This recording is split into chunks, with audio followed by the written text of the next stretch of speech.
Let me welcome our guests. We are happy to have with us Chris Kapenga, a Republican state representative from Delafield and vice chair of the Assembly Committee on Labor, who says he plans to introduce right-to-work legislation in Wisconsin. I will definitely be working to introduce a bill that would allow workers to simply choose their union status. And that's really, you can call it right to work or workers' choice. I think the benefits to Wisconsin will be an increase in the number of jobs available and an increase in incomes for workers, which means there's fewer people who will be needing public assistance. And I look forward to laying out the convincing evidence to my caucus and advancing this legislation in the next session. Let me share a comment from Zachary on Facebook. Lower wages, baseless firings, less time off to spend with families is definitely what the state should strive for when looking for ways to spur economic growth, he says sarcastically. Representative Kapenga, why do you say that this is going to be better for jobs and better for wages? Sure. Well, I think you need to make sure that as you're looking at this, you look at all sides of every argument. And the problem with that comment is it's really half of the argument. The statistics are very convincing in that right-to-work states or worker-choice states, there are more jobs available to people, and the incomes at the end of the day are higher. And here's what you have to look at. We would look at income of a person. We would also look at the expense side of the budget, because obviously at the end of the day what's most important to somebody is what is in my bank account.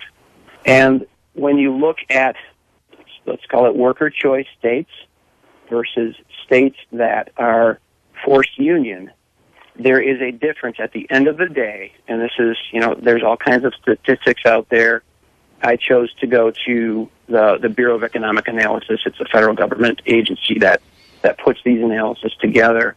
And at the end of the day, according to the Bureau of Economic Analysis, the per capita personal income, when it's adjusted for the cost of living, is 4% higher than in states where the workers have a choice versus forced union states. So what that means is at the end of the day, the workers in worker choice states have more money in their bank account. So if you look at, let's take the average income of a person, you're talking a couple of $1,000s more in the bank account. If you've got a two-person household, that's now you double that. That's a significant difference in the statistics. Oh, so, I'm sorry, I just was going to get Representative Mason to react to that study that says in right-to-work states incomes are higher. Yeah, I think a better analysis would be to actually compare what workers who are actually in a union make compared to workers who are not in a union, and not just sort of looking at aggregate numbers state by state. I think if you wanted to do a comparison, you should look at it within the state and compare those two groups and see how they're doing. Why now? Why do we need this now? Sure. Again, going back to the simple numbers, is we can change the state so that workers simply have a choice on their union status. And I've complimented Cory many times. I think he is an amazing orator. I'm just a simple farm boy with an accounting degree. I didn't go to school for political science to become a professional politician. So I just come at this purely from statistics and number standpoint.